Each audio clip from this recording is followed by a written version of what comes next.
First thing that we do is start with the smallest unit of life, and that's the atom. Now, if you're made of atoms, we say that you're made of matter. All matter is made of atoms and has mass, which means that it takes up space in the world. If you're made of atoms, that's not enough to be counted as alive. We already know that there's 7 characteristics of life. That was our lecture for the first week. But everything that is living is still made of atoms. So here's this beautiful atom. It's got the green electrons outside. They have a minus on them because they're negatively charged.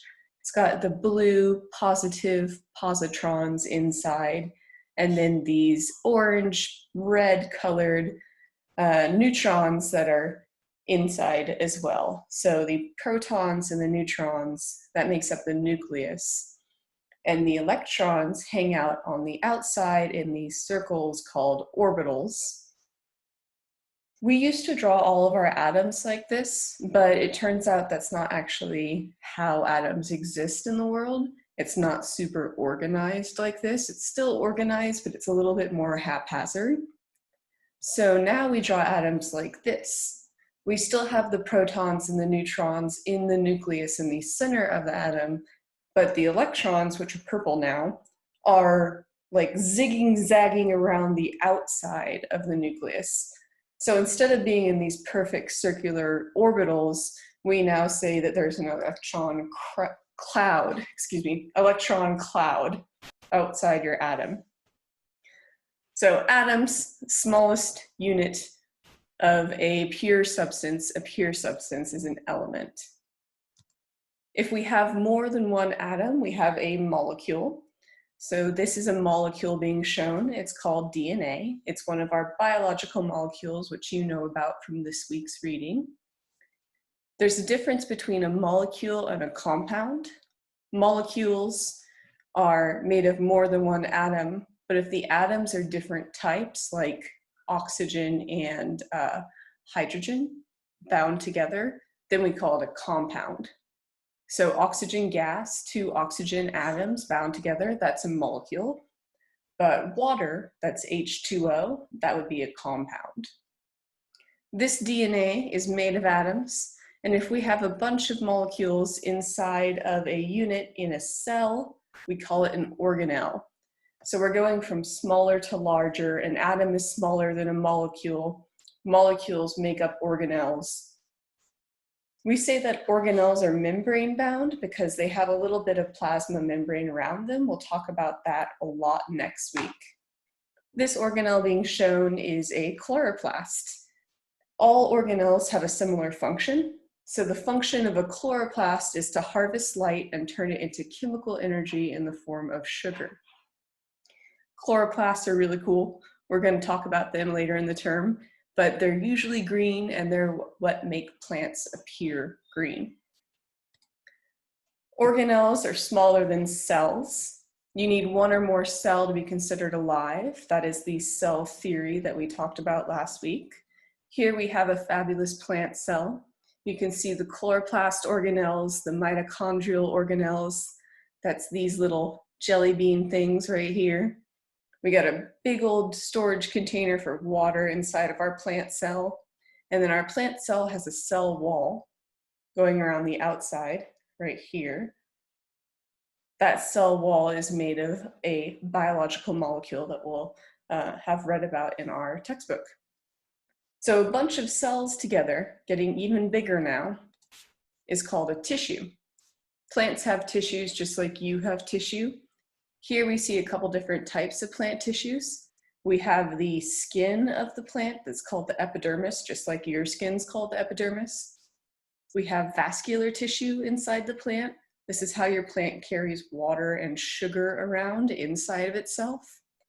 So your plant tissue is a bunch of cells that work together for the same function. Even bigger than tissue is an organ. Here's an organ for a plant. It's a leaf. Have you ever thought of a leaf as being an organ before? It's kind of trippy if you're not into plants as much as I am. So here's a beautiful organ. It's got a bunch of tissues working together for a single function. The function of this is to pull in oxygen, make sugar, and to exhale carbon dioxide. That's what leaves do for plants. Oops, wrong way. The organs organize together, either physically or chemically, into an organ system. The organ system for our plant example is all the above ground portions of the plant. The above ground portions of a plant, they try to harvest sunlight to make sugar, and then later they'll give the sugar to the rest of the plant, which we can't see yet. For you as a human, one of your organ systems would be like your cardiovascular system. That's all of your blood vessels and your heart together. So that's physically conjoined. If you want an example of a chemical organ system, we have the endocrine system. So you make a lot of hormones in your brain, but you also make hormones in your chest and in your throat and in your gonads. And those places are not physically connected necessarily, but they all work together. Then we have our organism, one living individual. So for our plant, this is an acacia tree. We have the roots, we have the shoots, we've got the leaves, the trunk. That is our whole critter. Very exciting. So we often think that science kind of ends at the organism, right? Because if you study molecules, then you're a microbiologist, or if you study cells, you're a cellular biologist, and if you study organisms, we just say you're a biologist, but you actually can get bigger than that. If you have more than one organism, so here's one organism, but if you have more than one organism in one place at one time, we call that a population. So here's a bunch of acacia trees hanging out together in one place at one time.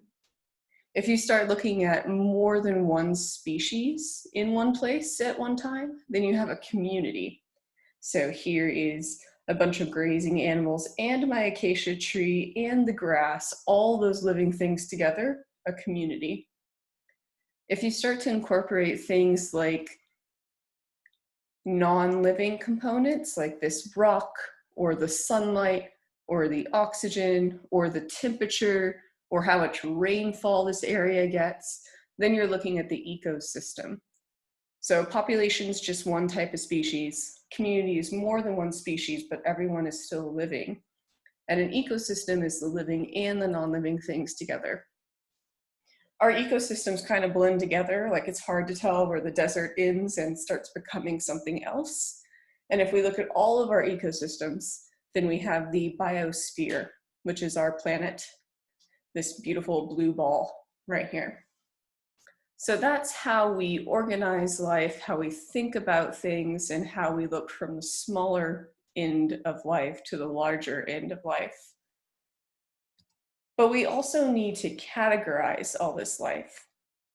Scientists, we generally break things into three major groups. We call those groups domains.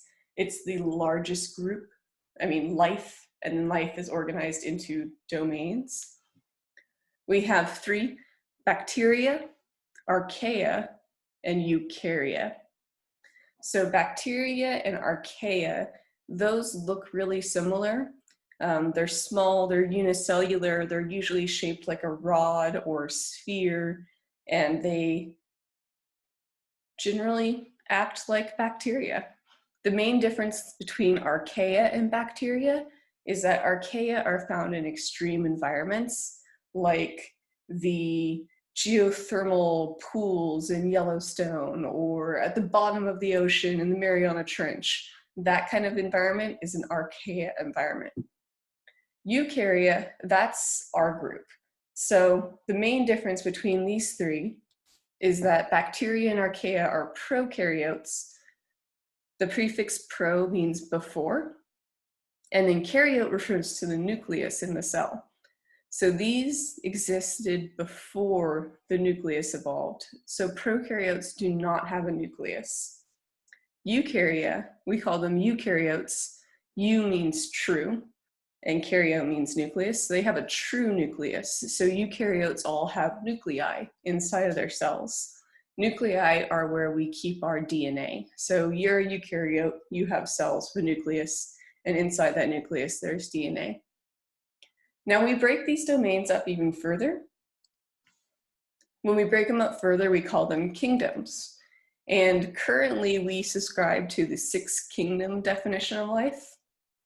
That means that our kingdoms are animals, like birds and bugs and cats, plants, which you can think of as just plants, but like grass and ferns, fungi, which is a really big and complicated kingdom that I'd love to talk to you about, protists, which is any single cellular eukaryote. So here they're showing an amoeba, and then inside the amoeba is the nucleus. If it has a nucleus, you know it's a eukaryote.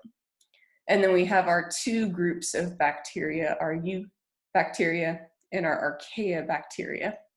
So that's the bacteria group and the archaea group. We like to show these on trees because we can kind of visualize who's related to who. So a bunch of bacterias, bunch of archaeas, and then over here in eukarya, we've got animals and fungi and plants, and they're a little bit closer together, bunched together, than something like the flagellates, which is right here. That's a little more removed. And we have these beautiful trees, which you'll learn how to make and understand in 213, but they're totally not the whole story. This is the whole story. This is life on Earth. And it's fabulous because it's huge and it's complex, and everything in blue is a bacteria. So most of the living things on Earth are bacteria. Then in green, we've got archaea. So that's everybody else. And then this tiny sliver of the pie of life, that's eukarya. We have plantae, which is plants, amoebozoa, which are protists. Here's our fungi. And then you and I, we exist somewhere over here in a smaller group because we're a really small example of all the life on Earth. So that is how biologists organize life and look at the different hierarchies of life. Thank you for watching, and I will talk to you later. Bye.